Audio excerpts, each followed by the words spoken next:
Back and we better. I said I was going to be back, and I'm back. I'm a woman of my word.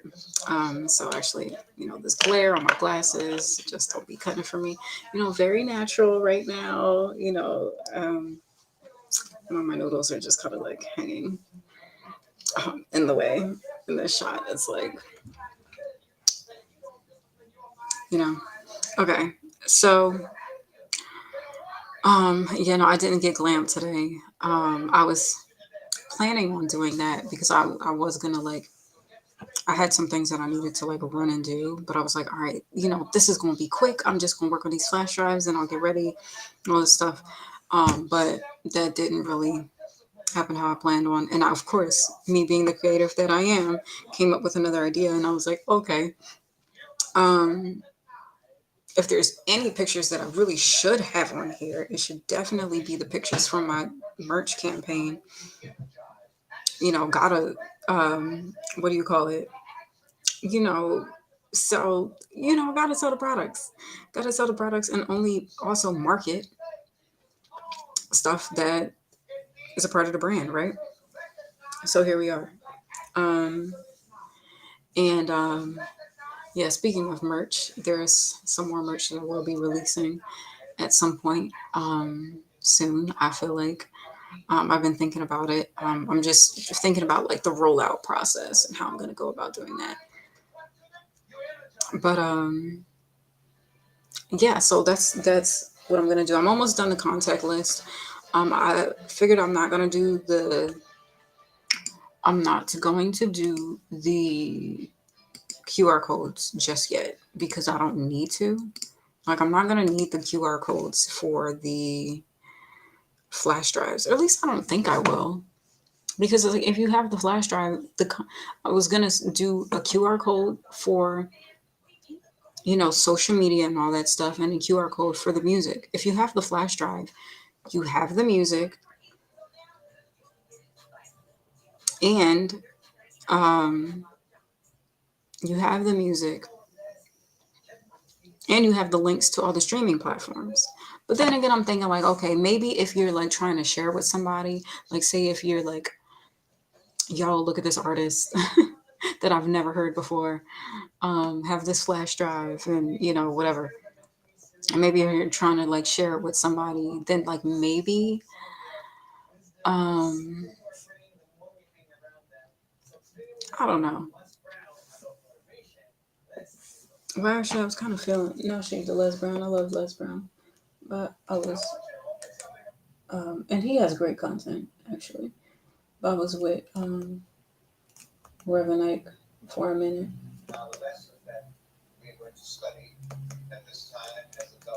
He was ahead of his time for real. Like him talking about like the esoteric side of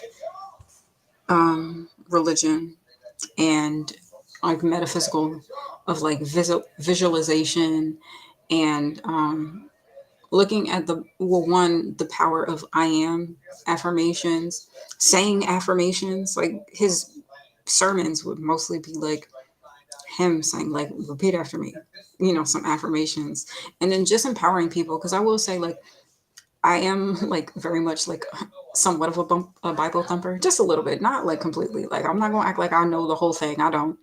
I'm very into like Psalms and Proverbs. I just kind of recently got into Proverbs, and Proverbs got some tea.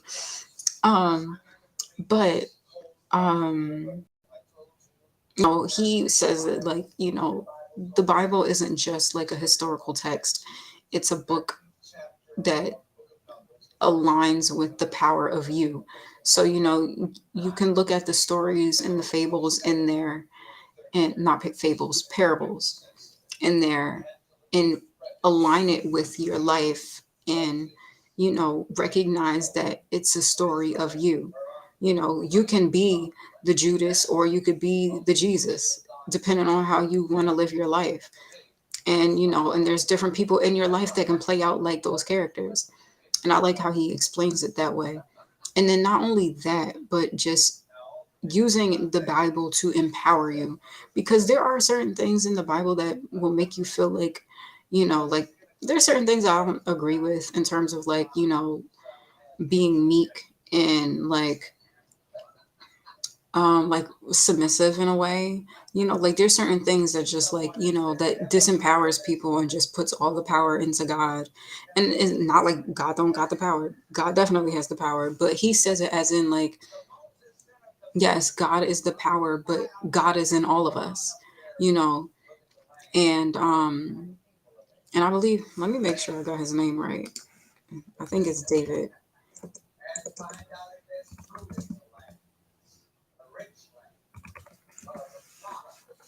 Yeah.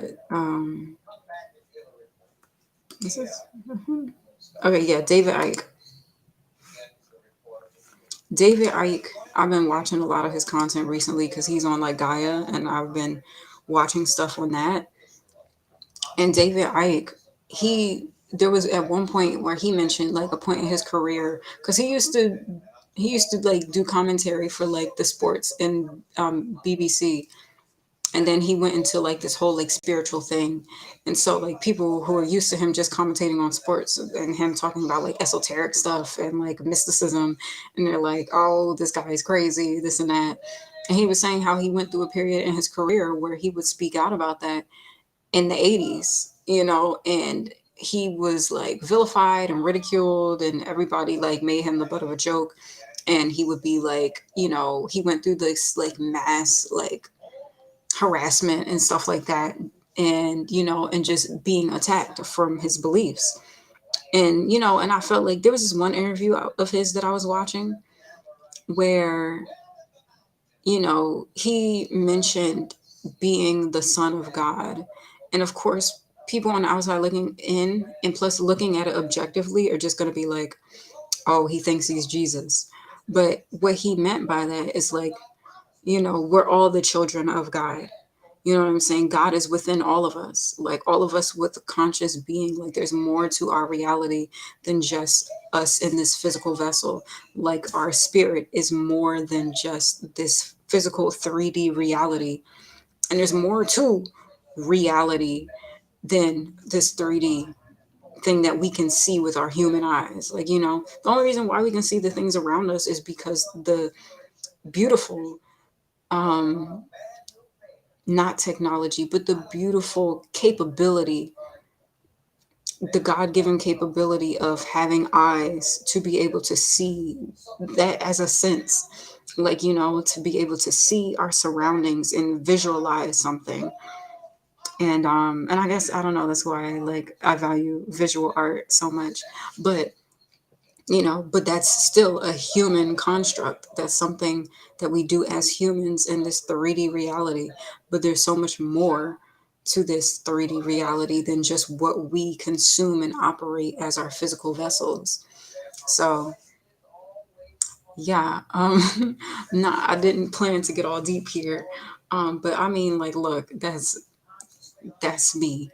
You know what I'm saying? Like, and I've been learning about this for a while, but more so like the hard way more than easier, just from dealing with the light and the dark side of that, and just like me growing in knowledge, and how I guess that's been a threat in some way to, I guess, some individuals on this 3D reality. I don't know, that's up for debate, but either way, my point is, and the thing about David Icke, he was saying, like, after going through that ridicule, even though that was like the worst period maybe for his career, it gave him the strength and the power to just be like, all right, you know what? If this is as worse as bad as it can get, it gave him the freedom to not give a fuck about what people think about him. Because no matter what he did, people were gonna make a joke out of him or whatever. So he was like, but he knows what he was experiencing was true. It's just the everyday person isn't ready to hear shit like that. And, they're not ready to confront the fact that there's more to this world than what they can physically see. If they can't physically see it, then they don't want to believe it. You know what I mean? And there's just certain things that go on. It's like, as Stevie Wonder famously says in Superstition, believe in things that you don't understand. And sometimes with your everyday person, it's hard for them to believe in that if they don't understand it or see it. And sometimes it's not meant for you to understand it in a human brain, you know, but understanding it as a spiritual being. So yeah, that's my TED talk on spirituality for the day. But anyway, I was just getting into that because I'm listening to Reverend Ike, and I've heard of him before, but and I've listened to some of his stuff before, but I was really getting into it recently. And he was like in the 70's talking about this stuff. And it's interesting because I'm like stumbling upon like all these like old school people talking about like esoteric studies and mysticism and metaphysics and all of that, and you know, just seeing how so far ahead these people were and how it was so not popular. Well, I mean, I'm amazed at how Reverend Ike was, you know, speaking about all of this. Now, I'm sure he's probably had some naysayers in his day, like people challenging him and stuff like that. Who doesn't? You know what I mean? But like to see like some of just the physical footage of like, you know, his sermons and just how packed out it would be, and just like some of these large venues. And I'm like, yo, there were a lot of people who was like really following and like, you know, at least considering maybe not everybody might have followed it, but maybe there is people who sat and listened to what he was preaching. And you know, that kind of that amazes me. um so yeah, I don't know, that's my TED talk on spirituality. And actually what I'm going to do is I'm going to end this stream because, you know, I think this is an important conversation and I don't want this to kind of get lost in me working on flash drives. So I'm going to end this stream and then start another one.